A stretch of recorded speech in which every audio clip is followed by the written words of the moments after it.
안녕하세요. 저 오늘 저희 사이버 배틀필드라는 저희 교육 체계에 대해서 좀 설명을 드리고 그걸로 할 수 있는 실습을 진행을 할 예정인데 아마 오늘은 실습까지는 진행이 조금 어렵지 않을까 싶습니다. 시간이 12시 정도까지로 제가 알고 있기 때문에 그 전에 저희 체계를 소개를 하고 그리고 그 다음 시간에 할 실습에 대한 이론 교육 같은 것들을 이 장치를 통해서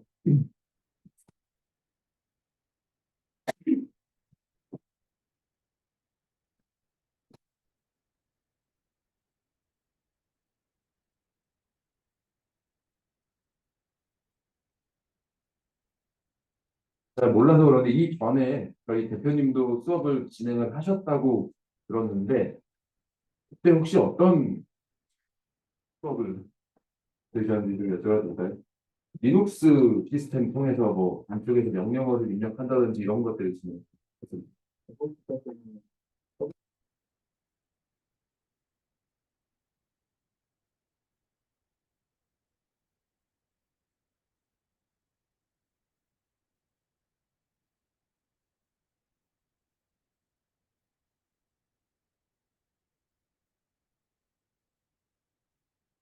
아마 중복이 될 수도 있습니다. 네트워크적인 뭐 그런 기초 지식이나 이런 것들이 중복이 될 수도 있을 것 같고요. 저희 대표님은 이론이나 침해 사고 쪽으로 좀 더 집중되어 있다면 저는 저희가 이제 납품한 이 콘텐츠를 가지고 실습을 좀 진행하는, 수업을 좀 진행하는 그런 좀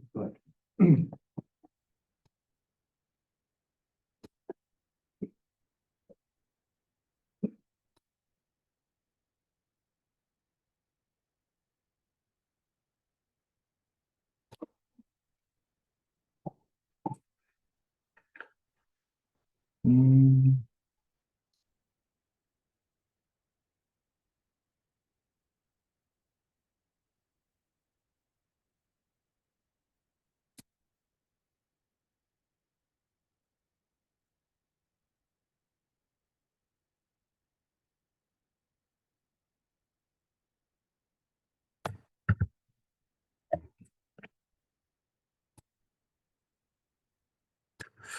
어,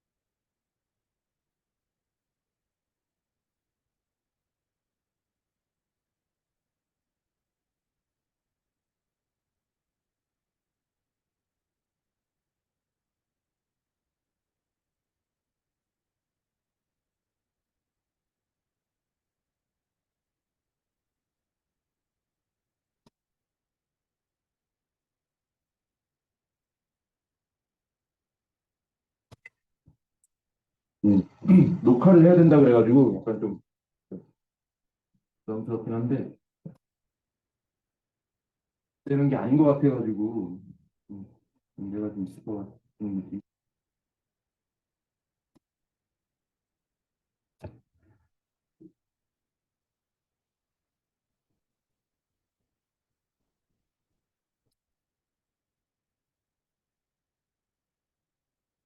일단 이렇게 녹화할게요. 그래야 이 화면이 녹화가 되니까 이렇게 진행을 하고 이따가 시간 이후에 다시 한번 불러가지고 좀 드려야 될 것 같아요. 네, 저희 지금 자료가 조금 옛날 거기는 한데요. 어, 인터넷에서 침해 사고가 굉장히 늘어나고 있는 추세입니다. 2006년 이후로부터 지금 현재까지도 매년 그 침해 사고, 인터넷 침해 사고는 증가를 하고 있고요. 오늘 마지막에 배워볼 컨텐츠는 서비스 거부 컨텐츠예요. 서비스 거부, 그러니까 보스라고 하는데 그 보스 컨텐츠를 마지막에 배워볼 거고 그리고 나중에 한 3, 4주차 때 시간이 된다면 APT 공격도 한번 실습으로 진행을 해보는 시간을 가질 것 같습니다. 어, 서비스 거부는 대개 77 디도스 사건 이후로 서서히 늘어가고 있는 추세고 나머지 뭐 개인정보 유출이라든지 이런 것들 민감한 정보 같은 것들이 털리는 것들 그런 것들이 이제 급격하게 늘어나고 있습니다. 그리고 APT 공격도 마찬가지로 급격하게 늘어나고 있습니다. 나머지 일반적인 공격에 비해서 APT 공격과 개인정보를 유출하는 그런 어떤 침해 사고가 많이 늘어나고 있다. 그런 추세다라는 걸 이제 알아주시면 될 것 같고, 다음 APT 공격이나 개인정보 유출은 일맥상통한다고 보실 수도 있어요. 결국 이 APT 공격이라는 것 자체가 APT 공격이라고 하면 어떤 한 공격이 정의되는 게 아니라 그 오랜 기간 동안 내부망에 숨어서 많은 호스트들을 감염시키고 그 이후에 본인이 목적을 달성하는 것 자체를 APT 공격이라고 하기 때문에 결국은 이 APT 공격의 목적이 개인정보 유출이 된다라고 하면은 APT 공격이라든지 개인정보 유출은 사실상 큰 공격이다고 보셔도 될 것 같습니다. 그래서 저희가 이 어떤 시스템을 만들게 된 배경이 전문 양성기관이나 프로그램이 많지가 않고 실사고에 대해서 체험이라든지 대응을 해볼 수 있는 환경이 많이 부족했기 때문에 저희가 이런 시스템을 만들게 되었습니다.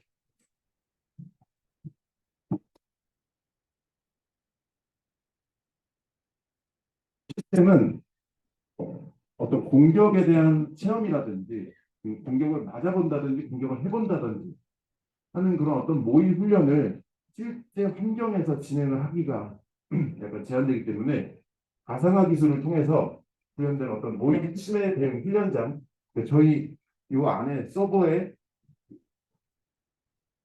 공격을 하는 공격자 그리고 공격을 받는 침해자 머신 그리고 인프라 자원 같은 것들이 다 안쪽에 구비가 되어 있습니다. 그리고 실사례 기반으로 그 침해 사고 대응 콘텐츠를 통해서 직접 분석하고 대응해 볼 수 있는 실습을 진행을 하실 수가 있습니다. 그러면 공격 서비스 거부 웹패킹 탑재시켜놨습니다. 아래쪽에 보시면 인터넷 인프라, 방어자 인프라, 공격자 인프라 뭐 이런 식으로 있는데요. 제가 설명을 드렸던 내용이고 특징은 가상화 기반으로 되어 있기 때문에 유지 관리가 편하다. 신속한 환경을 복원할 수 있고 뭐 실제 환경에서 만지다가 뭐가 망가졌다라고 했을 때는 뭐 포맷이라든지 디스크 배치를 한다든지 뭐 이런 일련의 작업들이 있는데 가상화 환경에서는 그런 것들 필요 없이 신속하게 복원을 할 수가 있다라는 내용입니다.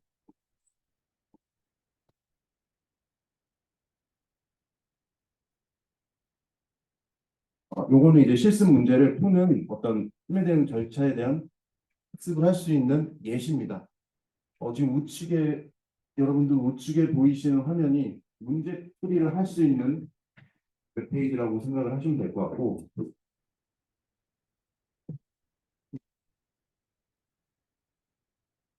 가상 구성이라 그래야 될까요? 가상 환경 어떤 환경에 처해 있고 어디가 침해되어 있고 어느 인터넷 환경에서 공격이 들어왔는지 같은 대략적인 구성도가 그려져 있고요. 우측에는 본인이 접속해야 될 자원이라든지 공고 같은 것들이 텍스트로 써 있습니다. 그리고 아래쪽에는 해당 문제를 풀고 답변을 고를 수 있는 그런 인터페이스로 구성이 되어 있고요.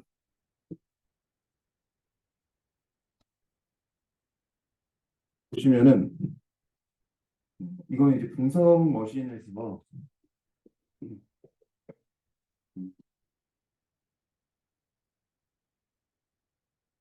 정도에서 침해당한 머신이 저 밑에 있는 해당 PC라고 했을 경우에 그 PC를 들어가서 어떤 징후들이 있는지 확인을 해보는 작업들입니다. 뭐 잘 아시겠지만 뭐 와이어 샤프를 끼워서 네트워크 P캡을 뜬다든지 아니면 떠 있는 걸 확인을 한다든지 네트워크 상태를 확인을 한다든지 이런 식으로 이제 인터페이스를 제공을 하고요.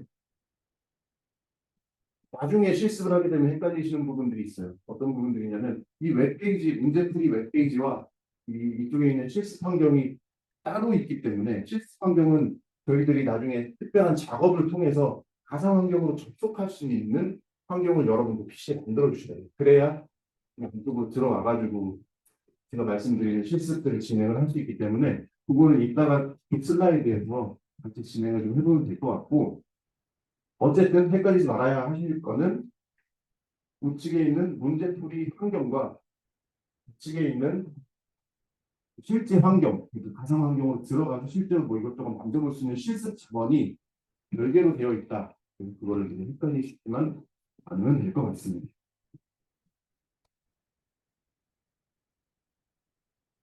아, 네, 뭐 이게 크게 중요한 건 아닌데 저희 실습 머신이 지금 XP로 구성이 되어 있어요. 뭐 리소스라든지 이런저런 이유로 가 되어 있는데 혹시 XP를 써보신 분 있나요? 윈도우즈 XP 써보셨어요? 아니, 비슷한데.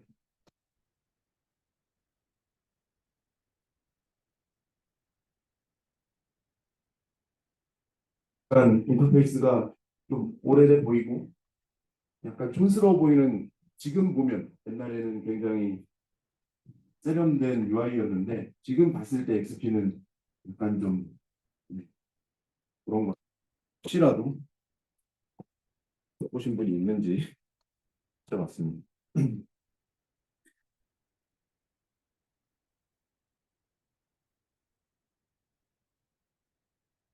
저희 이제 실습 자원이 개인화 방어 실습 자원으로 각각 제공이 됩니다. 지금 대략 20명 정도 계시는 것 같은데 저희 이 체계 안에는 30인분의 가상화 방어 환경이 구축이 되어 있습니다.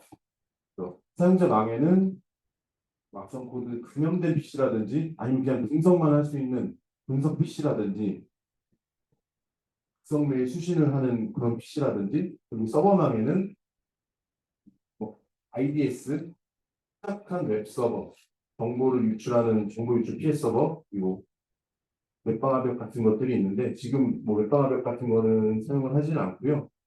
저희가 이번 실습에서 사용할 가상 머신은 크게 많지 않습니다. 분석용 PC와 그리고 취약한 웹 서버 정도 사용이 될 것 같습니다. 그리고 좀 밑단에 있는 라우터 표시되어 있는 것들이 있는데 그런 어떤 방화벽 자원은 저희가 만지지는 않지만 어쨌든 자원으로 연결은 되어 있기 때문에 그렇게 한 3개 정도 어자망을 사용을 할 것 같고요. 그래서 교육생 간 상호 간섭이 없이 자유롭게 방어 네트워크 정책이라든지 아키텍처를 구성을 할 수가 있는데 여기서 또 문제가 있습니다. 저희가 접속하는 방식이 각 PC에서 그 PC는 이제 깡통이 되는 거고 거기서 가상환경으로 그 원격 데스크탑을 통해서 접속을 해주셔야 되거든요. 원격 데스크탑으로 뭐 1번부터 2번, 3번, 4번 이렇게 접속을 하라는 대로 접속을 해주시면 이쪽을 접속을 하실 수가 있는데 이제 헷갈리셔가지고 2번을 접속하셔야 되는데 뭐 3번 학생이 2번을 들어간다든지 하게 되면은 그 접속 자체가 중복이 되기 때문에 누구 한 명은 튕기고 실습이 조금 원활하지 않을 수 있기 때문에 나중에 저희가 안내를 드리면 그 IP로 접속을 해야 된다라는 것만 유념해 주시면 될 것 같습니다.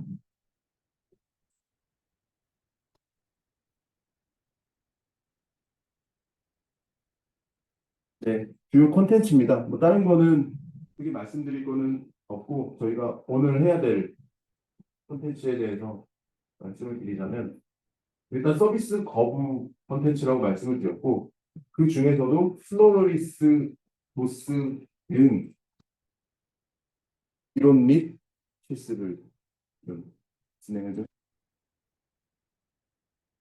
혹시 정보 보안 기사 시험을 봐보신 분 계신가요? 없으셨어요? 다가 계속 떨어져가지고 근데 결국 여기 계신 분들 보실 것 같거든요. 나중에 여기 다 보안 관련 과시죠? 전공 있으신가요 혹시? 네, 그러면은 나중에는 처리 기사도 따시겠지만 보안 기사도 아마 여기는 더 필수적으로 따실 것 같은데 제가 예전에는 아마 구 시스였을 거예요. 시스였을 때부터 공부를 하다가 갑자기 정보보안 기사로 바뀌면서 이제 2회차인가 제가 필기를 한번 했었거든요. 필기는 제가 볼 땐 다 붙으실 수 있을 거예요. 거의 지금 학과 수업 진행하고 뭐 조금만 공부를 하시면 제가 볼 때 붙으실 수 있을 것 같은데 실기가 조금 그때 많이 어려웠어가지고 많이 떨어졌던 기억이 있습니다. 그리고 아직도 합격률 자체가 꽤 낮았던 걸로 기억을 하고 있습니다. 옛날보다 많이 학생들이 너무 아무 소리 장난 아니어가지고 합격률 자체를 조금 올리긴 했었는데 지금도 처리 기사보다는 낮았던 걸로 기억이 되고 이 얘기를 왜 하냐면 제가 정보 처리 기사를 보안 기사를 굉장히 많이 듣는데 아직도 이런 어떤 슬로우 계열의 서비스 공격이라든지 이거 말고도 뭐 루비라든지 뭐 히어드라 뭐 들으면 알 수 있는 많은 그런 공격 기법들이 그렇게 많이 바뀌지 않고 계속 출제가 되고 있어요. 그래서 한번 공부를 하실 때 뭐 하나라도 확실히 알아두시면 그때 나왔을 때 기억이 많이 나실 거다. 말씀을 드리겠습니다.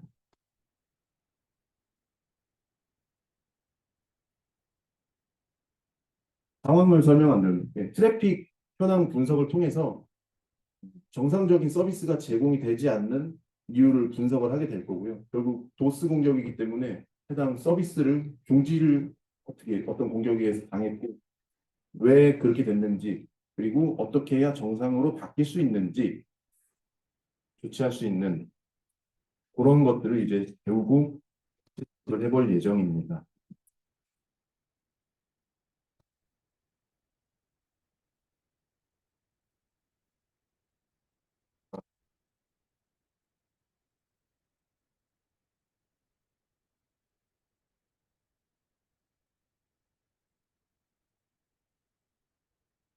이게 이제 실습 환경 접속 테스트를 한번 해볼 건데요. 구성을 보시면 지금 여러분들이 앉아있는 강의장이 우측에 있고요. 그리고 어떻게든 네트워크가 연결되어 있을 거예요. 이런 스위치로, 벨트 스위치로 이제 연결이 되어 있을 거고 그 뒷단으로 저희가 구성해 놓은 가상화 서버 두 대가 있습니다. 여기는 없고 제가 알기로 200중원가 거기다가 설치가 돼서 네트워크적으로 연결이 된 걸로 알고 있고요. 그리고 이제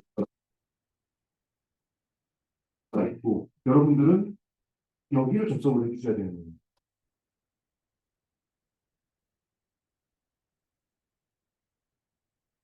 한번 해볼까요? 제가 구성해 놓은 여기 그려 놓은 화면만 보시고도 대충 감이 오시는 분들도 있을 겁니다.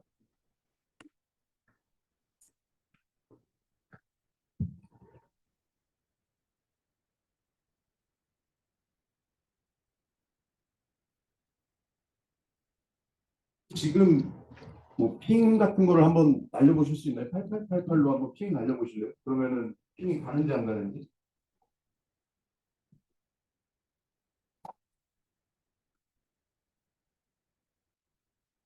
가시죠? 저도 한번.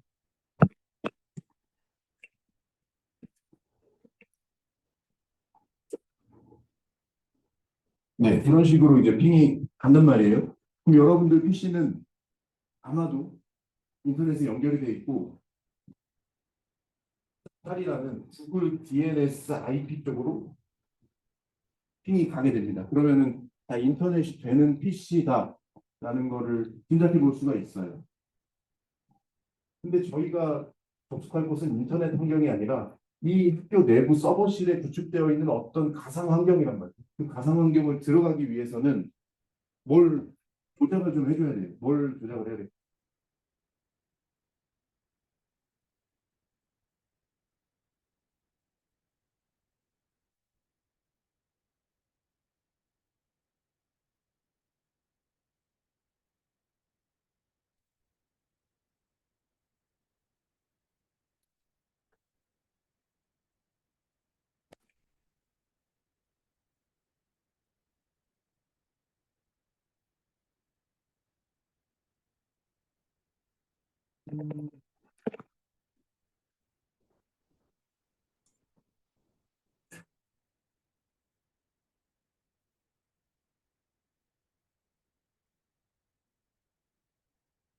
저희가 저희가 접속해야 될 환경은 지금 요 IP 대역이거든요. 얘네가 이제 가상 환경인데 130 그러니까 30인분이 제가 아까 있다고 말씀드렸기 때문에 2171호 122 101에서부터 130번까지 접속을 할 수 있는 IP예요. 그런 것들을 이제 가상 환경으로 구축을 해놨는데 일단은 뭐 접속을 하려면 실제로 살아 있는지 핑을 한번 쳐볼게요. 101부터 시작이라고 했는데 핑이 안 갑니다. 그래서 이거를 해결하기 위해서 뭔가를 조작을 좀 해줘야 되는데 그게 이제 라우팅 테이블을 좀 조절을 좀 해주셔야 됩니다. 라우팅 테이블 들어보신 적 있으시죠? 라우팅 테이블은 우리 컴퓨터가 인터넷 구간으로 아니면 어쨌든 나아가야 할 길을 알려주는 이정표라 그래야 될까요? 너는 어떤 패킷은 어디로 가, 어떤 패킷은 어디로 가, 무슨 특징에 따라서 그 패킷들의 길을 갈라주는 이정표 같은 거라고 생각을 하시면 될 것 같아요. 지금 이 실습 환경이라고 제가 말씀드렸던 2171호 122 101 쪽으로 핑이 안 가는 것은 지금 여러분들의 PC 그리고 제 PC는 인터넷 구간에 연결이 되어 있고 인터넷 구간에 해당 IP로 이제 핑을 날리기 때문에 안 가게 되는 거거든요. 그래서 라우팅 그러니까 이정표를 확인을 하고 싶으시면 CMD 창을 여시고 nested NR 해주시면 여기 보시면 IPv4 라우트 테이블이라고 나와요. 그래서 제가 이정표라고 말씀드렸는데 네 목적지가 어디니? 라는 걸 먼저 물어보고 이런 네트워크 환경 물어보고 목적지가 어디면 어디로 가세요. 그러니까 처음과 이쪽 인터페이스 쪽 부분을 보시면 되는데 목적지에 따라서 인터페이스를 바꿔준다. 그러니까 게이트웨이라든지 이런 길들을 이제 바꿔주는 역할을 라우팅이라는 놈이 하고 있습니다. 그런 길 이정표가 써 있는 게 지금 제가 확인시켜 드리는 이 라우팅 테이블이라는 거고요. 이 라우팅 테이블에 저희의 목적지를 추가를 시켜 주셔야 돼요. 21715 대역을 추가를 시켜 주시면 그 목적지는 어디로 가라라는 것만 추가를 해 주시면 이 친구는 이제 핑이 가게 될 겁니다.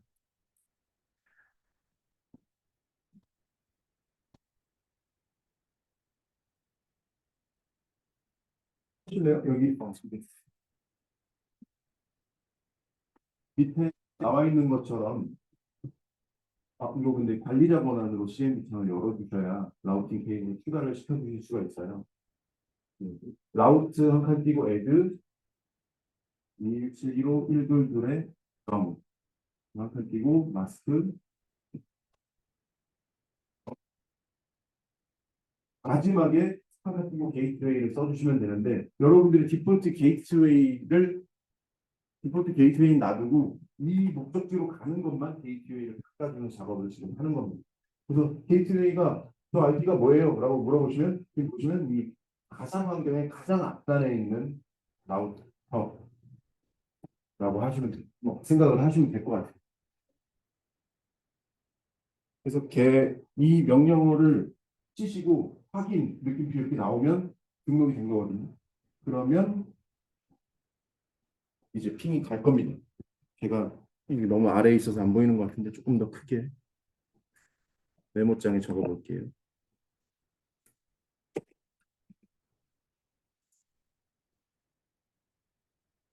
식으로 해서 천천히 한번 쳐보세요.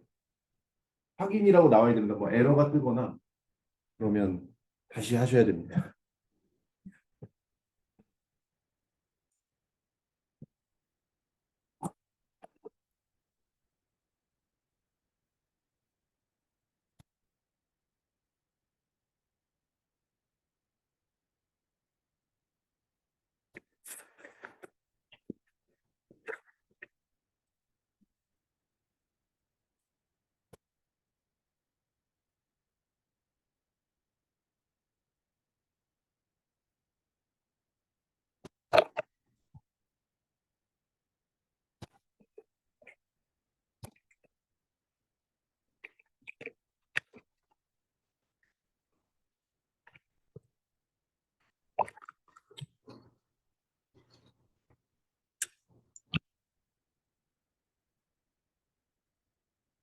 해보셨으면 저도 이제 해보겠습니다.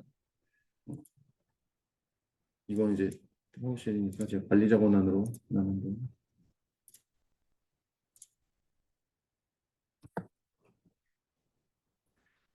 관리자 권한으로 여시고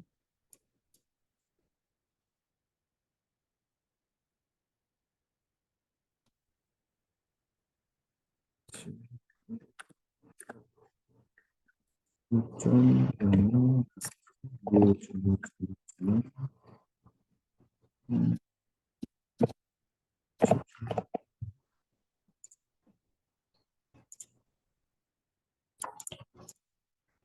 라우트 해야 되지.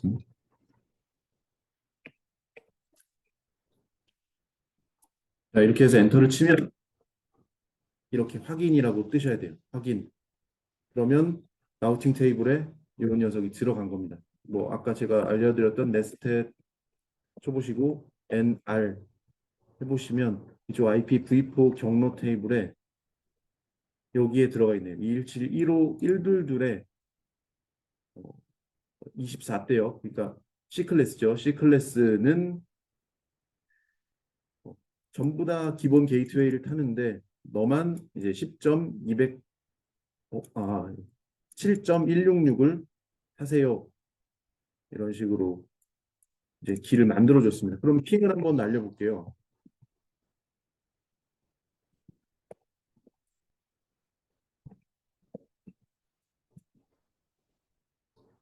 음?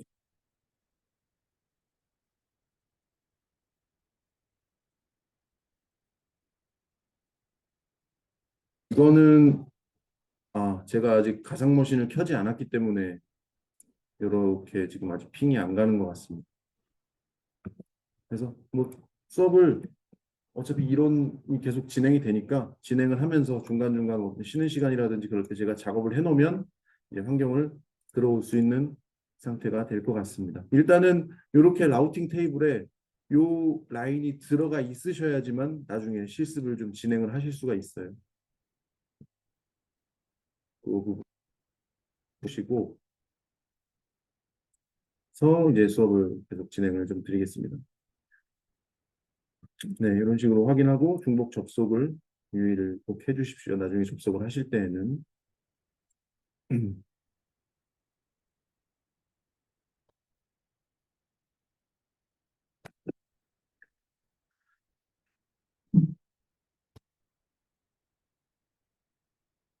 서비스 거부에 대해서 수업을 좀 진행을 하고 있습니다. 서비스 거부란 무엇이냐?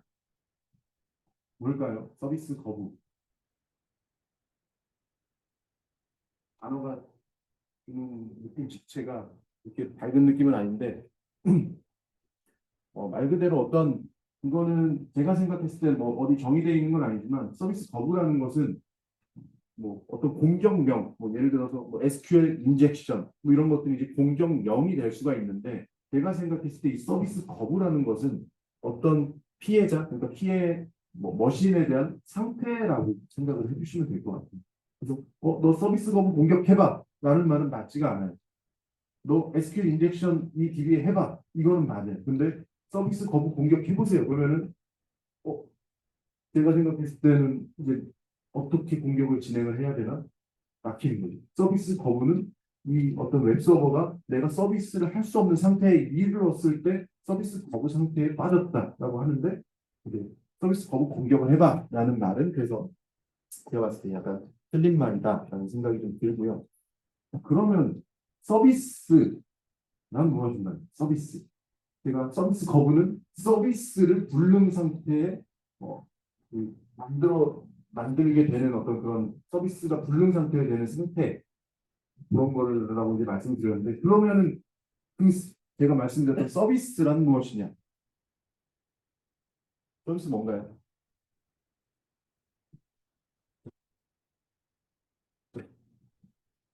제공해주는 사람은 제공해주는 머신은 서버라고 하고요. 그 서버가 여러분들이 이제 클라이언트 혹은 뭐 에이전트 이런 식으로 불리게 되는데 이용자라고 불리기도 하고요. 이용자가 뭔가를 할 수 있게 만들어주는 게 서비스. 그래서 여러분들이 어떤 네이버를 들어갈 수가 있어요. 이 컴퓨터를 통해서.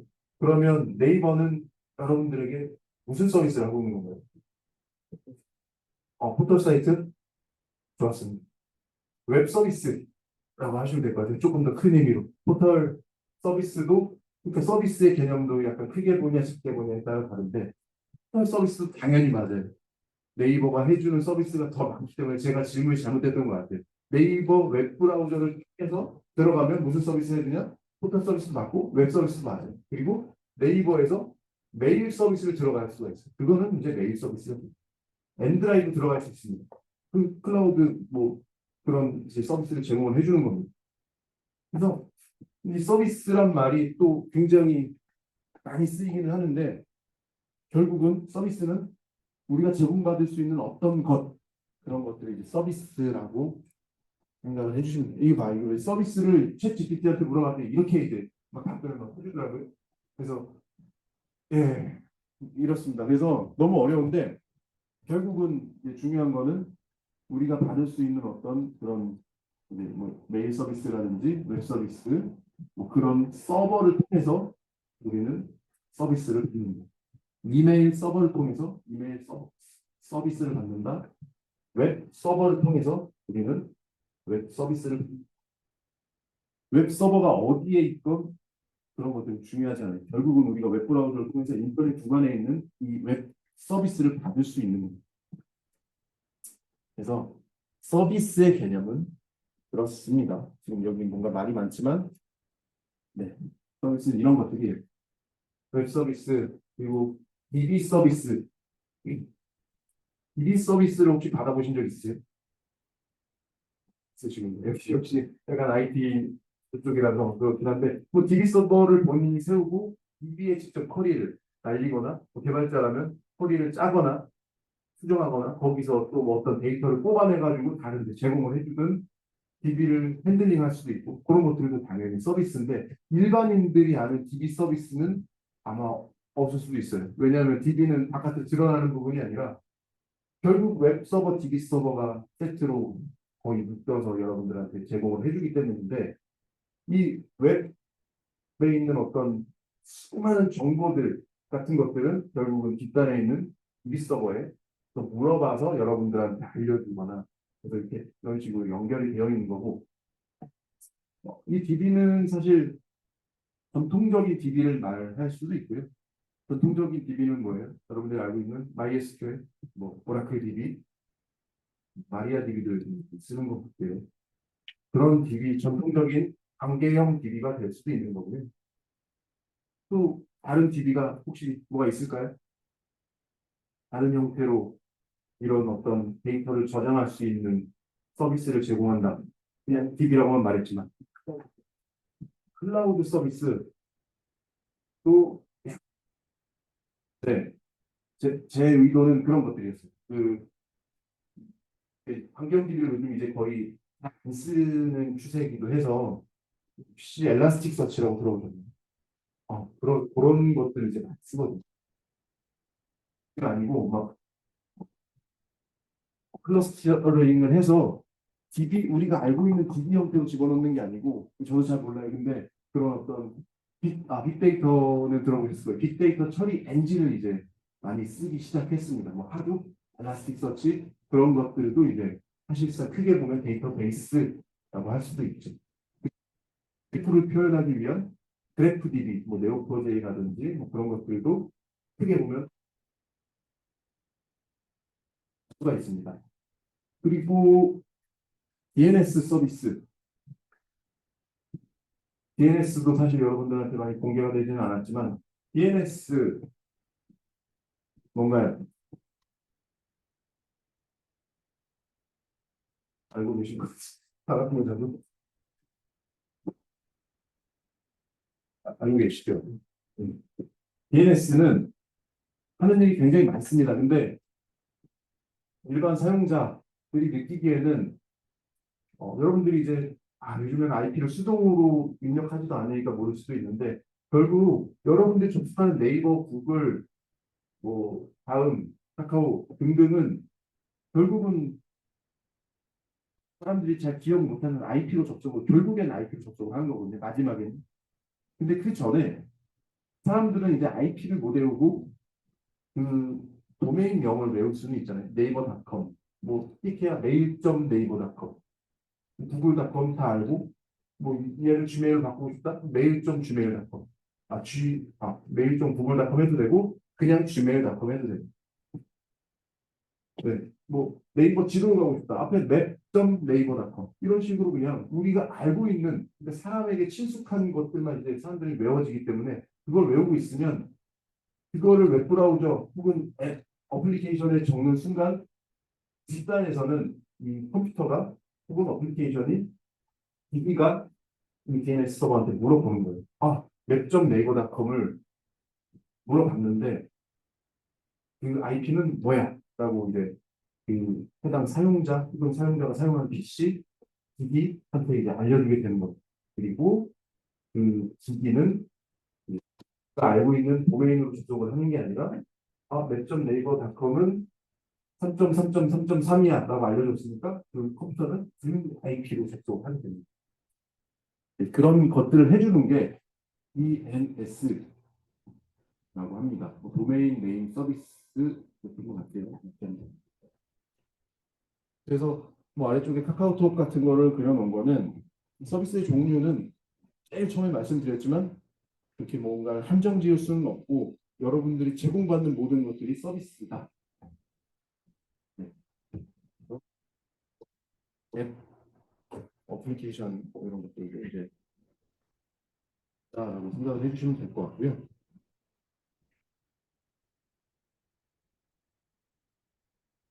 얘도 여러 가지가 있습니다. 이 뭐 카카오톡 같은 것들은 사실 뭐 기기가 아까 PC나 뭐 이런 것들 말씀드렸지만 얘는 이제 크로스 플랫폼이 되죠. 그래서 PC용 카톡 서비스도 있고 원래는 우리가 알고 있는 모바일용 카카오 서비스가 이제 존재를 하게 되는 거죠. 그런 식으로 사용자는 서비스를 제공을 받을 수 있다라는 거고요. 결국은 서비스 거부라는 것은 이런 서비스들 뭐 어떤 서비스인지 모르겠지만 공격자가 원하는 그런 어떤 서비스를 그냥 중지시키는 그런 공격을 만드는 것들을 이제 서비스 거부 공격이다라고 하시면 될 것 같고 이거 서비스 거부인가요? 네, 네, 맞습니다. 제가 생각했을 때는 이것도 서비스 거부가 맞아요. 어, 얘가 이제 뭐 PC 서버라고 생각을 하시면 얘가 하는 일이 있을 거예요. 얘가 제공하는 서비스가 있을 것이고 예를 들어서 이 컴퓨터는 여기다가 두고 뭐 예를 들어 팀뷰어라는 걸 혹시 써보셨나요? 원격 데스크탑인데 팀뷰어를 여기다 켜놓고 집에 가서 작업을 하려고 뭐 그런 걸 해놓은 거예요. 근데 이제 누가 와서 일단 물을 뿌려가지고 컴퓨터를 못 쓰게 만들었어요. 그 얘는 사실 팀뷰어 서비스를 하고 있었는데 누군가가 저런 짓을 했기 때문에 여러분들이 서비스 거부 상태에 빠진 거예요. 이 컴퓨터.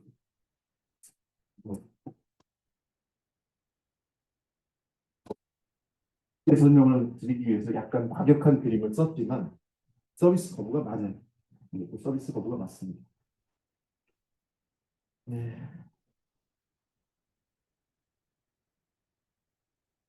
그러면 또 이제 뭐좀 심화되는 것 같은데 여태까지 설명드렸던 거는 도스예요, 도스. 그러니까 여기 앞에 D가 하나 빠진 건데 여러분들이 친숙한 건 디도스이거든요. 디도스. 같은 거라고 생각을 하셨겠지만 다릅니다. 그래서 그 앞에 등산, 디스트리뷰티드가 적는 거 그게 이제 다른 건데 사입하시는 분 없으시죠? 알아, 알아도 말씀을 안 하실 것 같은데 제가 그러면 일단 말씀드려볼게요. 등산이 앞에 붙었다.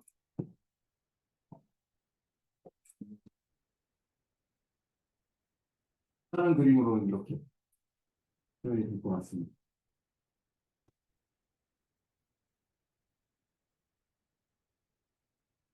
1대1이 될 수도 있고, 그래서 지금 이 그림처럼 이 공격자가 이 공격자 PC를 망가뜨린다거나 그런 것들인데, 이 노스 같은 경우에는 무수히 많은, 이게 지금 네드밖에 표현이 안 됐는데, 무수히 많은 자원들을 내 자원으로 만들어 놓고 그 걔네들이 동시에 뭐 서버를 공격한다든지 동시다발적으로 공격이 일어나고, 그러한 어떤 원인으로 인해서 해당 서버가 서비스를 못하는 서비스 거부 상태에 빠졌다라고 하는 디도스가 되는 거고, 위에 같이 이렇게 싱글로 이루어지면 도스가 맞습니다. 그래서 간단하게 뭐 이렇게 도스랑 디도스의 차이점을 말씀드리면 이런 식으로 진행이 된다. 디도스에 대한 그림을 이제 설명드린 게 다음 그림입니다.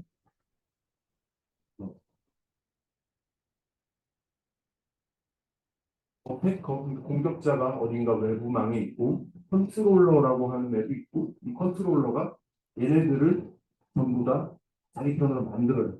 그리고 언제든 써먹을 수 있게 대기를 하고 있다가 시기가 오면 터뜨리는 겁니다.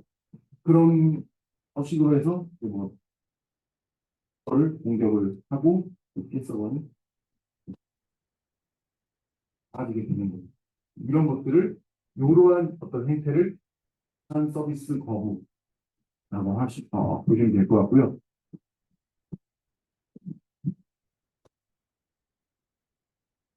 RAT라고 제가 써놨는데, 이 RAT는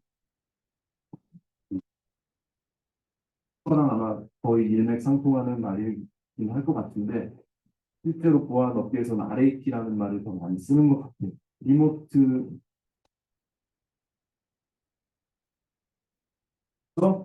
조정할 수 있는 그런 만들어진 툴입니다. 알고 있는 RAT가 혹시 있으실까요? 코발트 스트라이크 뭐 이런 것들 혹시 들어보셨나요?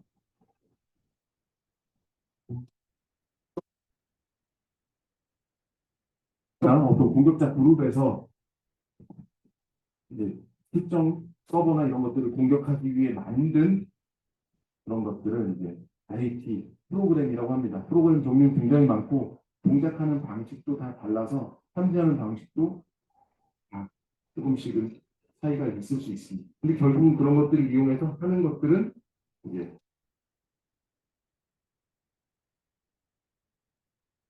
빠지게 하는 그런 공격이 일어날 수 있다.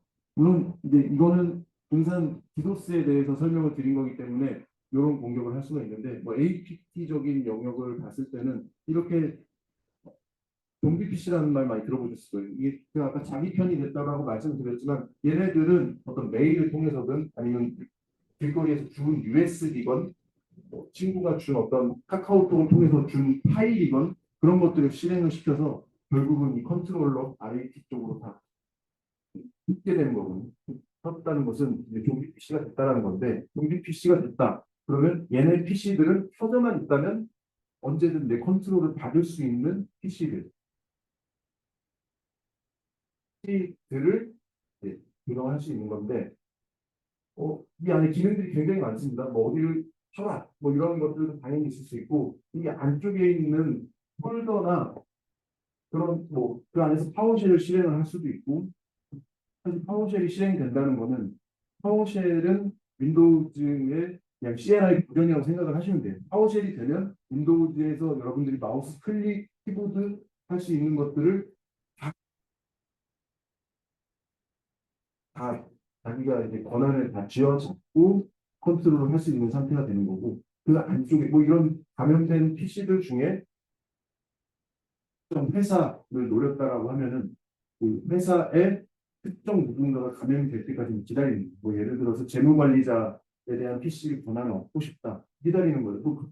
걔가 어떻게 재무관리자인지는 이제 그 안쪽을 뒤져보면서 알아봐야겠지만, 이제 걸리는 친구들 하나씩 뒤져가면서 확인을 해보고, 일반 평사원의 PC에는 어떤 크게 민감한 자료가 없네, 뭐 버리든지 아니면 그냥 그대로 놔두든지. 근데 이제 다른 어떤 높은 데다가 그 안에서 뭐 계좌 정보를 빼낸다든지 그런 민감한 정보들을 빼내게 되면, 이거는 이제 디도스가 아니라 RAT 프로그램을 이용해서 APT 공격을 실행을 하게 되는 거죠. 뭐 결국은 그런 식으로 이제 많이 변화를 해서 사용을 하고 요즘엔 사실 디도스는 그렇게 많지는 않습니다. 옛날에 제가 겪었던 77 디도스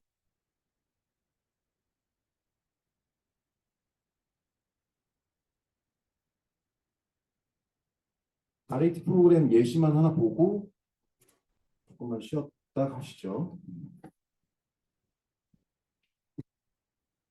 자, 이게 이제 아까 제가 말씀드렸던 RAT는 코발트 스트라이크라는 애인데 얘는 페이사라는 유명한 프로그램이에요.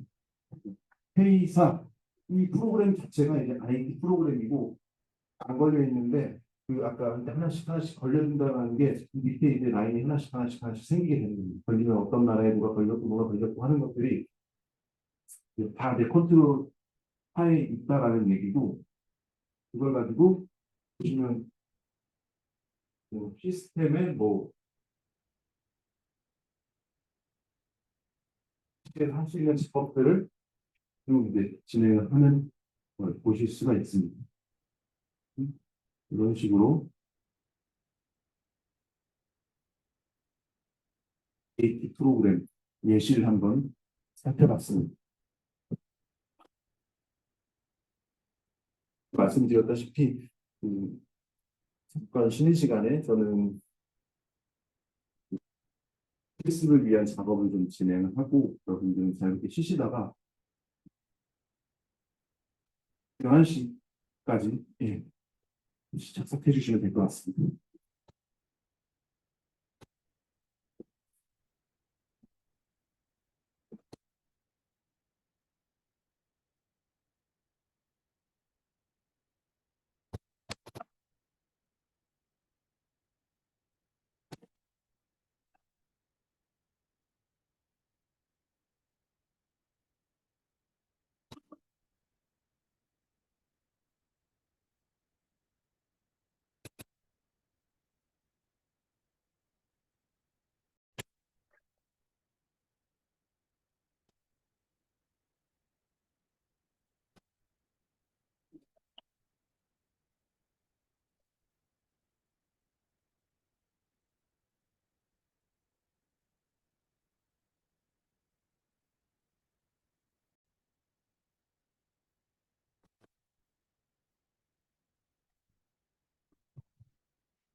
남은 장소가 좀 되긴 하는데요.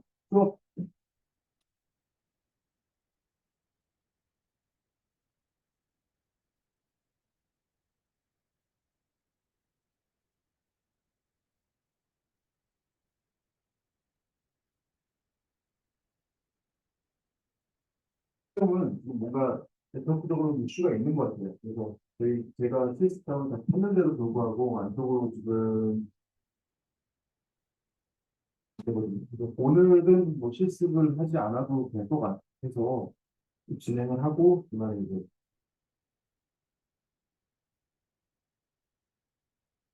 다음번에 올 때는 제가 또 잡아가지고 실습을 진행을 할 수 있게 하도록 하겠습니다. 까지는 내 실습은 필요는 없을 것 같아요. 이 친구 자체가.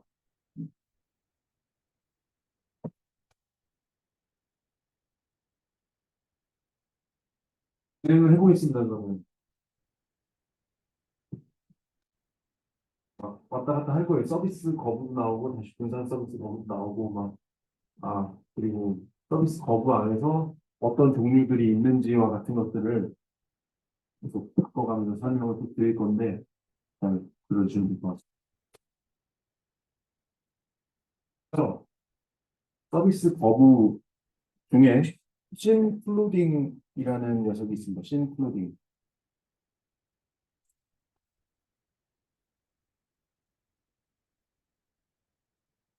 개념은 아까 첫 번째 시간에 말씀드렸기 때문에 어떤 건지는 아실 거고 이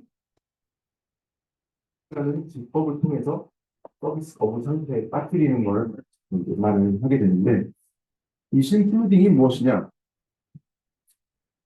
많이들 들어보셨을 것 같은데 TCP 3웨이 핸드쉐이크라고 많이 들어보셨을 겁니다. 이거는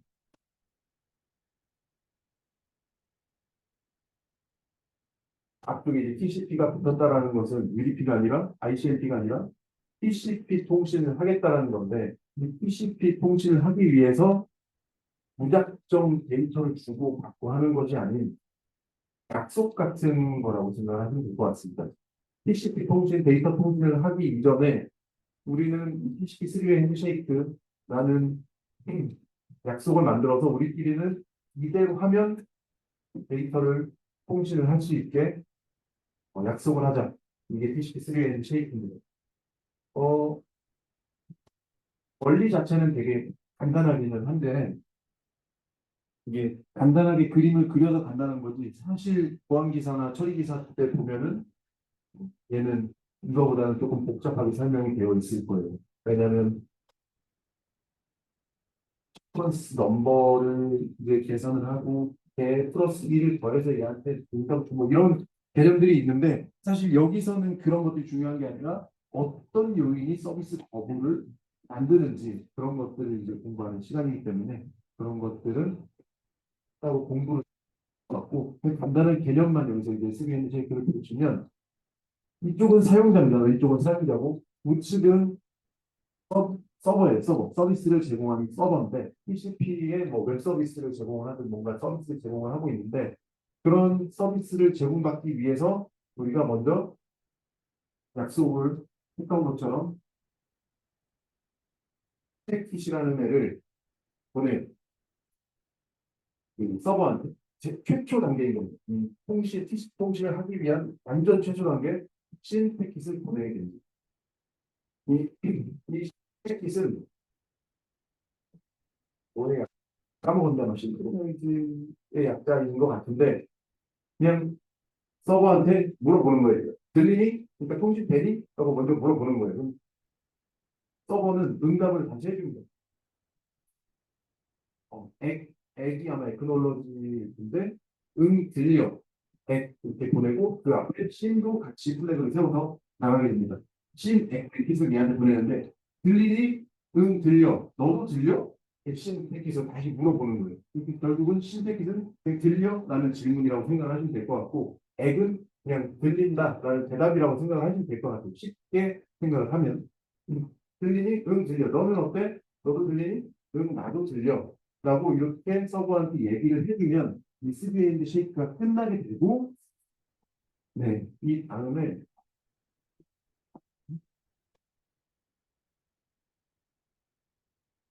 이런 과정을 제가 애니메이션으로 만들어 봤습니다.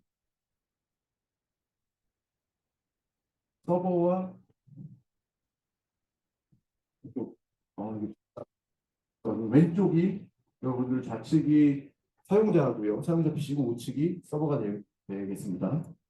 그래서 신 패킷을 보내면 신의 패킷 날리고 액 패킷을 다시 날려서 이렇게 서로 간에 약속을 한 거고, 이제 너랑 통신을 해도 되겠다. 연결이 되는 겁니다. 연결이 되면 그 안에서 뭐가 나는 거예요. 예를 들어서 데이터를 요청을 했으면 서버는 데이터를 주고 서버한테 뭐 반대가 될 수도 있고요. 그래서 그 이제 약속만 처음에 잘 이제 지킨다라면 연결이 된 뒤에 할 수 있는 것들, 통신으로 할 수 있는 것들을 쭉 진행을 할 수 있다라고 이제 TCP3에 있는 쉐이크 그리고 그런 어떤 신 플루깅을 설명하기 위한 간단한 3&, 쉐이크에 대한 설명이었고요. 자, 그러면은 보시죠. 신 플루깅 같은 경우에는 어떤 식으로 동작을 하는지. 자, 이게 지금 원래 똑같은 PC에서 내려오긴 했지만 얘는 이 IP가 아니에요. A라는 IP로 자기 IP를 속여서 공격수를 다운받아서 실행을 시켜보면 그냥 이렇게 동작을 하는데 A라는 IP를 속여서 IP를 스토킹했다라고 하는데 서버한테 신 패킷을 날리게 됩니다. 이런 것들이 무수하게 많이 일어나요. IP가 많이 바뀌어서 B라는 IP로 바뀌어가지고 신 패킷을 또 날리고 C라는 IP로도 바꿔서 신 패킷을 날리게 돼요. 서버 입장에서는 어떤 생각이 들까요? 요런 이제 A라는 IP, B라는 IP, C라는 IP가 결국 서버는 여러 클라이언트들의 요청을 받는 주체이기 때문에 A에서도 요청이 왔구나. A랑도 연결해줘야지. B에서도 요청이 왔구나. B랑도 연결해줘야지. 또 C에서도 왔네. C랑도 연결을 해줘야지. 라는 생각을 이제 서버는 하게 될 거예요. 이렇게 말이죠. TCP3의 핸드쉐이크를 맺어야 하기 때문에 저 친구는 이제 각각 ABC로 신 액패킷 들리니 응 들려 너는 어때 응 들려 너는 어때 이런 것들을 클라이언트 쪽으로 신 액패킷을 보내게 될 겁니다.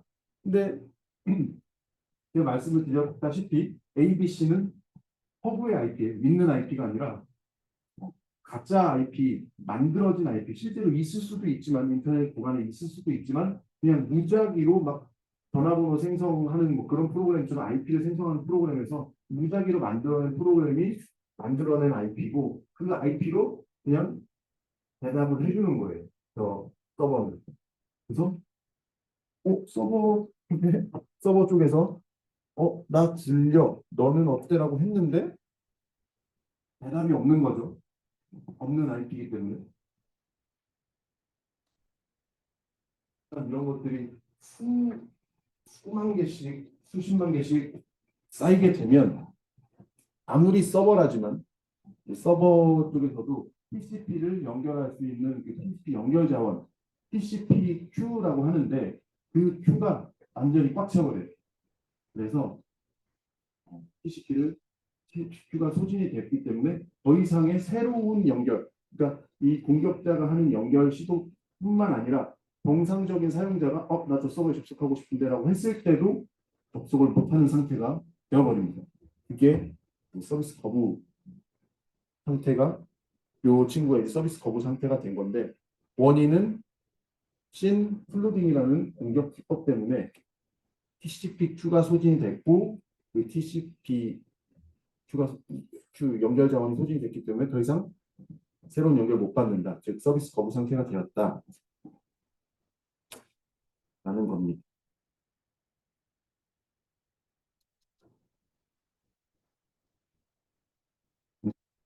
또 HTTP 공격이라는 걸 보겠습니다.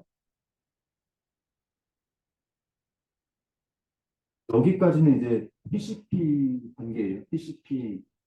근데 이제 요 다음은 어플리케이션 단위로 또 공격을 할 수가 있습니다. 그래서 공격 벡터가 참 다양합니다.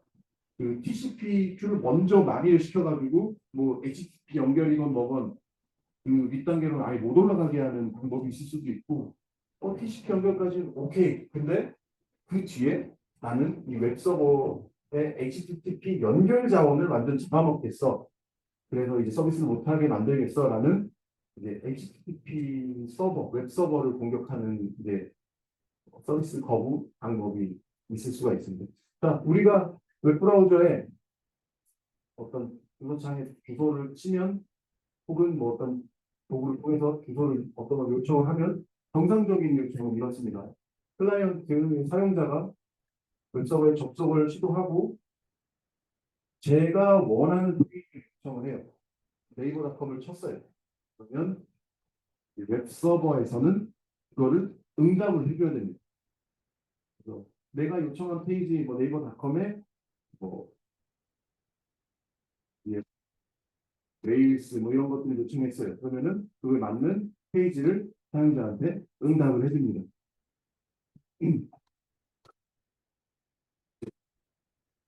브라우저가 해석을 해가지고 사용자한테 웹페이지로 보이게 되는 거죠. 그리고 나서 접속을 끊습니다. 그렇게 해서 이제 웹 요청을 이제 한번 쭉 바꿔주고 끊고 바꿔주고 끊고 이런 것들이 계속적으로 일어나는 거예요. 그래서 여기 20명이 있지만 20명이 한 서버에 접속을 하더라도 동시에 갑자기 엔터 탁 치면은 잠깐 끊길 수도 있어요. 요즘 앱서버는 당연히 그렇지는 않지만 수강 신청할 때 같은 느낌이랄까 뭐 그럴 때 이제 많이 서버가 몰린다거나 그러면 얘가 이제 요청이 늦어지죠. 그런 것들이 이제 뒤쪽에 큐에 있다가 내 차례가 되면 들어가게 되는 거고. 근데 그런 특수한 상황이 아니라면 이 서버는 엔간해서 튼튼하게 만들어졌기 때문에 다수의 요청을 많이 받을 수 있어요. 받고 요청을 끝내고 다시 또 받고 끊고 하면 되게 되어 있는데 그런 것들이 이제 정석인데 이 같은 경우에는 조금 다릅니다. 그 전에 우리 HTTP는 메소드라는 게 있는데 메소드에 대해서 한번 내용을 좀 알 수가 있을 것 같아요. 우리가 심플로딩 공격을 이해하기 위해서 TCP3의 핸드쉐이크를 공부를 했듯이 HTTP 공격을 알기 위해서는 HTTP 메소드라는 것을 먼저 알아야 될 필요가 있습니다. 포스트 메소드가 있어요. 요청하는 방식이에요. 그러니까 get으로 어디를 요청했어요. 그러면 웹페이지는 그걸 주고요. 포스트로 뭘 요청을 했어요. 약간 미묘한 차이 있어요. 게시나 포스트는 미묘한 차이가 있지만 어쨌든 뭔가 요청하고 그거에 대한 결과값을 받는 거다. 그런 것들이 이제 get 메소드, 포스트 메소드라고 생각을 하시면 되고 이 HTTP 메소드에는 게시나 포스트 말고도 다른 메소드들이 많이 있습니다. 동작을 다르게 할 수 있는 예를 들어서 put 메소드라든지 delete 메소드라든지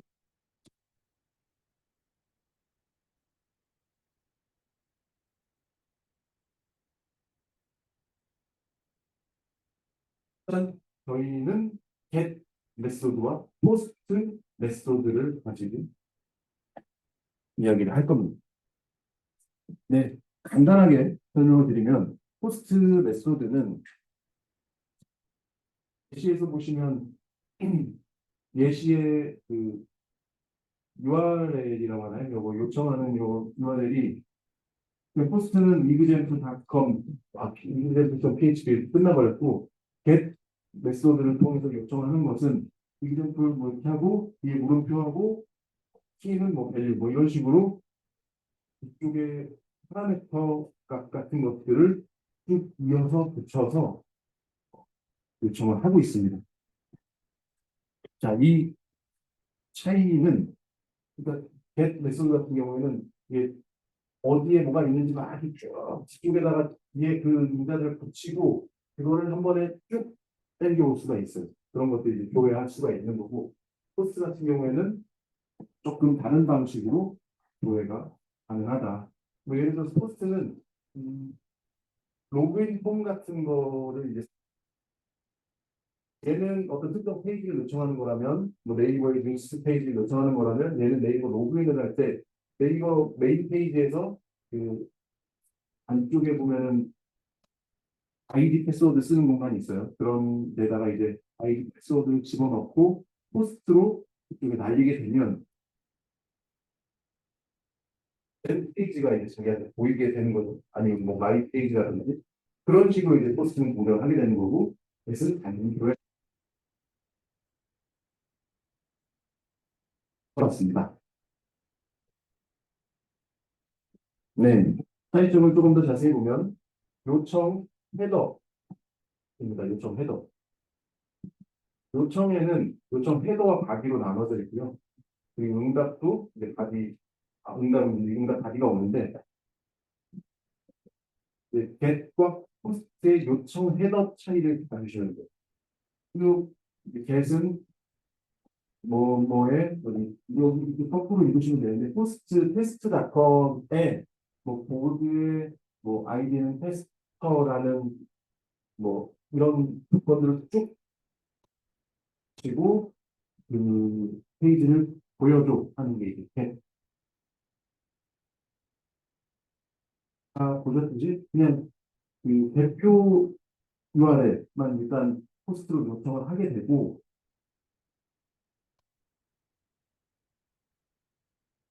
다가 아까 말했던 아이디라든지 키워드 같은 것들 지금은 그렇게 하지는 않지만 그런 어떤 데이터 같은 거 예를 들어서 게시판에 글을 쓰고 있어요. 글을 쓰는 것들이 다 요청 답에 들어가게 되는 겁니다. 그래서 나는 이런 데이터들을 쓰고 이걸 적용시키고 싶어. 그러면 이제 포스트를 쓰면 되는 거고, get 메소드는 이거에 요 요청 여기를 기억해 주시고 요 끝에 부분 이제 기억을 해 주셔야 됩니다.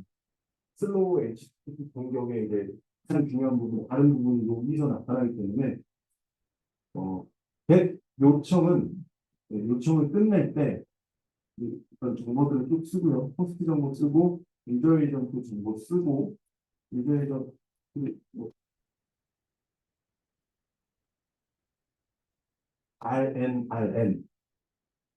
이렇게 세트로 쳐주시면 get 요청이 날아가는 거예요. 그 RN 요거는 이제 CRF라고도 하는데 요거 알고 계신 분 있으시죠? 이게 그래서 R R N 요 두 개가 한 세트로 엔터라고 보시면 돼요. 엔터. 줄바꿈. 그래서 사실 테스트닷컴 끝에도 RN이 하나씩 있는 거고 엔터 한 번씩 지금 쳤으니까. 그리고 이 아까 쓰리핸드 쉐이크에서 얘기했듯이 이 요청, 된 요청에도 약속이 있어요. 된 요청은 헤더들이 여러 개가 있을 수 있지만 네가 원하는 헤더를 적어놓고 요청을 끝내고 싶으면 이 계행을 두 번 쳐라. 그러니까 엔터를 두 번 쳐라. 그럼 요청이 날아가는 거예요. 걔가 이제 요청이 끝인 걸 거기서 알게 되는 겁니다. 이런 요청이 왔구나. 그런 것들을 약속한 것이 저 요청의 끝을 엔터를 두 번 쳐라. 라는 게 이제 약속이고, 약속은 어떻게 요청 바디를 쓰면 되는데 여기서 중요한 거는 요 지금 컨텐츠 랭스라는 부분이 중요한 부분입니다. 위에는 없는 헤더인데 포스트에는 컨텐츠 랭스라는 그런 어떤 헤더를 같이 선언이라고 해야 될까요? 이렇게 요청을 같이 써줬어요.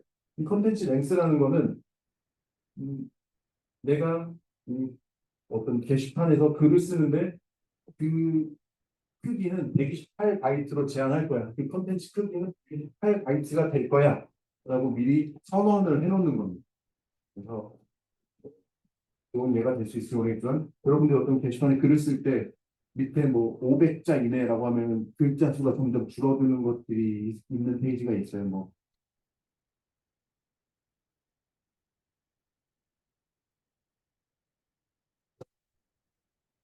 대시 500 해놓고 앞에가 숫자가 계속 바뀌는 뭐 그런 것들이 이제 컨텐츠 렌스 내가 쓸 어떤 크기를 미리 지정해 놓는다. 그게 가장 큰 차이점이에요. get은 끝을 저렇게 내면 되고 포스는 끝은 뭐 저렇게 내고 이제 컨텐츠 렌스를 적어두고 같이 들어간다. 요청 바디가 같이 들어간다. 라는 내용을 예, 기억을 해주시면 될 것 같습니다.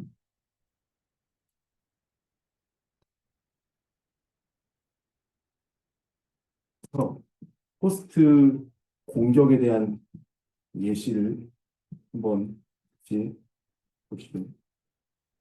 포스트 공격은 이것도 굉장히 유명합니다. 슬로우론스와 비슷하게 루비라는 그런 공격명이고요. 뭐 제뮤 데드의 역자라고 합니다. 공격명이니까 왜 이름이 이렇게 적었는지 모르겠지만 공격을 계속 웹서버를 공격을 하면서 그런 느낌이 들었나 보죠. 아직 안 죽었어? 뭐 이런 거를 이제 그런 느낌이 들었는지 뭐 이름에 대한 제가 기원은 잘 모르겠으나 아무튼 루디라는 뜻을 풀어보면 이런 뜻이 나오게 되는 거고 루디에서 가장 중요한 부분이 정상적인 요청과 루디에 대한 요청 또를 비교해 보시면은 차이점이 있는 걸 보실 수가 있습니다.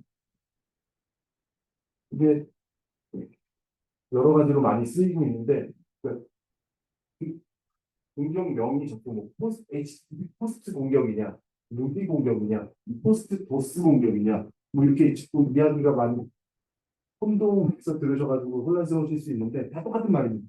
HTTP 포스트 공격은 루비라고 생각을 해주시면 돼요. 슬로우 계열에서는. 그래서 이쪽은 루비, 이쪽은 정상. 그래서 루비에서 빨간색 네모 치신 곳을 보시면 루비는 말씀드렸던 내가 써야 할 공간을 선언을 하는 건데 그 선언된 공간이 정상적이지 않아요. 굉장히 많은 사이즈를 이제 요청을 했고 여기 보시면 지금 정상적인 요청에는 자기가 딱 쓸 만큼만 요청을 하고 요청을 끝내서 그거에 대한 데이터를 받는 그런 식으로 이제 비교가 될 수 있어요. 여기는 컨텐츠에서 201로 썼던 많이 크고 그리고 여기는 한 다음에 이 엔터 두 번 치고 이 아래쪽에 보면은 바디가 있는데 바디에서는 A라는 글자를 조금씩 계속 보내는 거예요. 그래서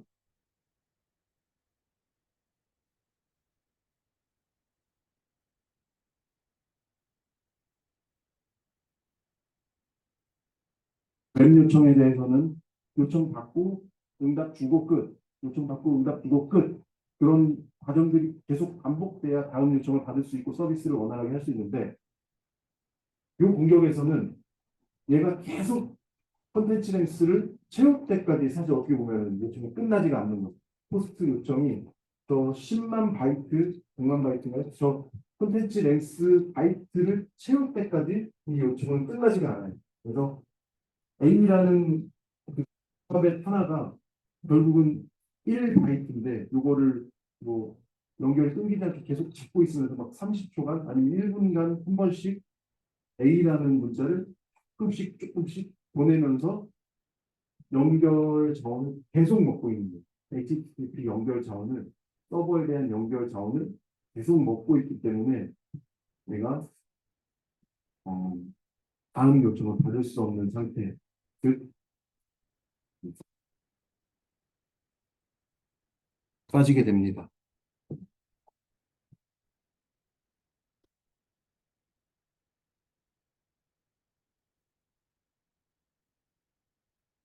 이거는 피해자 서버에서 본 화면이에요. 보시면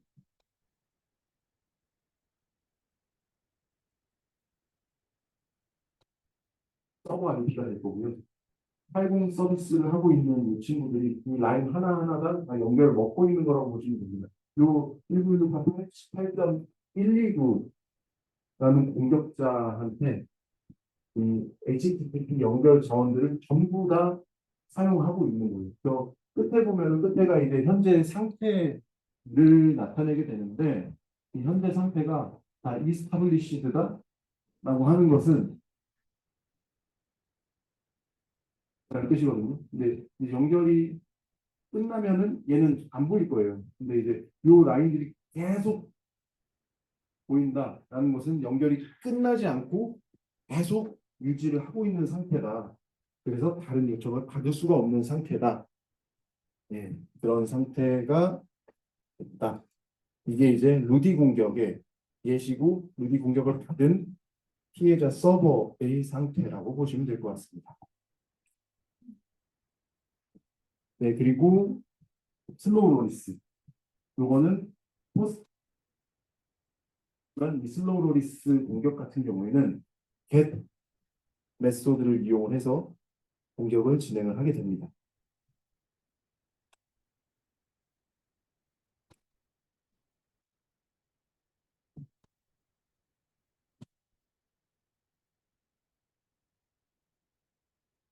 PC 그 사용자와 서버 간에 get 요청을 하면 리스폰스가 옵니다. 리퀘스트를 하면 응답이 오겠죠. 그래서 정상적인 요청을 이렇게 하고 이렇게 엔터 두 번을 따당 치면 그거에 대한 서버의 콘텐츠를 사용자한테 제공을 해주는 형식인데 이게 아니고 이런 상태가 돼버린 거예요. 지금 슬로우 로리스 요청을 했어요. 그 어떤 get 요청을 했고 근데 지금 다릅니다. 뭔가가 달라요. 그 기존 연결이랑은 보니까 여기는 엔터 잘 쳤는데 마지막 내가 이제 나 이제 응답 요청 보낼 거야. 그래서 엔터 한 번 치고 우리는 이제 서버 입장에서는 엔터를 한 번 더 칠 거라는 기대를 하죠. 근데 여기서 이제 엔터를 한 번 더 치지 않고 개행을 시키지 않고 요 상태를 계속 이제 여기다가 이제 엔터를 치는 게 아니고 개행을 하는 게 아니고 다른 어떤 범위 데이터 쓰레기 값을 조금씩 계속 집어넣고 있는 상태. 얘도 마찬가지로 루비는 요청 자기에다가 이상한 값을 계속 써가지고 요청이 끊기지 않게 그러니까 계속 그 요청을 자기가 가지고 있게 쥐고 있게 만들었던 거고 이 get 슬로우버리스 공격 같은 경우에는 이 get 한 번만 더 치면 끝나는 거를 한 번만 치고 뒤에 쪽에다가 이제 이상한 값들을 계속 적으면서 30초, 1분마다 한 번씩 이상한 값들을 적으면서 HTTP 연결 자원을 소진하게 만드는 공격이다. 것 같아요. 이렇게 해서 결국은 HTTP 연결 자원 소진이 되는 결과는 똑같지만 그 방식 자체가 슬로우 로리스냐 루디냐에 따라 메소드가 달라지고 공격하는 방식이 조금씩은 달라지게 되어 있습니다. get 포스트 차이점 같은 경우엔 헤더 설정이 끝나기를 기대를 하는 거고 포스트 공격 같은 경우에는 채워지기를 기대를 하는 겁니다. 결국 콘텐츠 랭스가 자기가 그 요청했던 만큼의 바디가 채워질 거를 이제 기대를 하고 이건 이 서버 입장에서 쓴 건데 서버는 이렇게 기대를 하면서 계속 자기의 연결 자원을 그 공격자한테 쓰고 있는 거예요. 얘한테 잡혀 있는 거예요. 새로운 연결이 힘들다. 고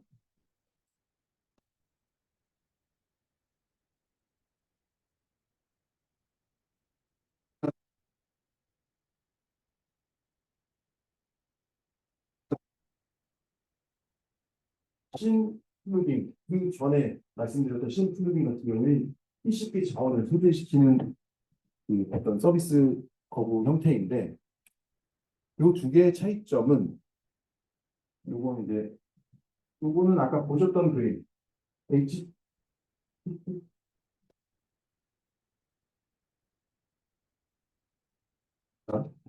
그림이 바뀌었어요. 이게 HTTP 밑에가 왼쪽 그림이 가야 됩니다. 이렇게 스타트 그림이 때문에 자원을 다 먹고 연결이 된 상태로 계속 유지하는 HTTP 공격에 대한 얘는 잘 안 보이실 거예요. 근데 보시면 끝에 상태가 찐 리시브드라고 끝나고 있습니다. 서버 입장에서 그 상태를 이제 좀 지금 나는 신만 받았어 라는 내용을 쭉 기록해 놓고 이 TCP 연결 자원을 전부 다 소진을 하고 있는 그런 거라고 보시면 될 것 같습니다. 그래서 이게 차이점을 여기서 이제 보셨고, 네, 이거 TCP 연결은 끝난 거고 그 뒤에 이제 어플리케이션 웹 서버를 연결을 하려고 하는데 이제 문제가 생긴 거고, 이쪽은 레벨에서 TCP 단계에서 이제 막힌 거죠. 없는 가 들어있습니다. 그리고 두 개의 또 차이점을 지금 아마 잘 안 보이셔서 모르겠지만 차이점이 하나가 더 있어요. 그 상태 말고도 중간에 이제 그 원격 IP, 그러니까 이쪽은 IP를 스키핑한 게 아니라 실제로 연결을 하고 연결장을 잡아먹어야 되기 때문에 실제 공격자 IP가 쭉 적혀 있는 게 이제 차이점입니다. 저쪽은 제가 아까 심플 중에서 설명드렸지만 A, B, C로 이제 IP를 바꿔가면서 이 랜덤한 IP로 계속 신 패킷을 보낸다고 했어요. 그러면은 이신 패킷을 받은 친구는 저런 상태에 빠지게 되는 거죠. 그리고 이제 이쪽에 보시면 전부 다 IP가 이상한 IP들로 도배가 되어 있습니다. 다른 IP들로. 그쪽에 이제 전체적으로 공격을 한번 쫙 받고 TCP가 나비가 돼서 네, 거부 상태에 빠졌다. 그리고 보시면 될 것 같습니다. 네, 이제는 다음 시간에 이제 실습을 진행을 하면 될 것 같은데 혹시 질문 있으시면 질문을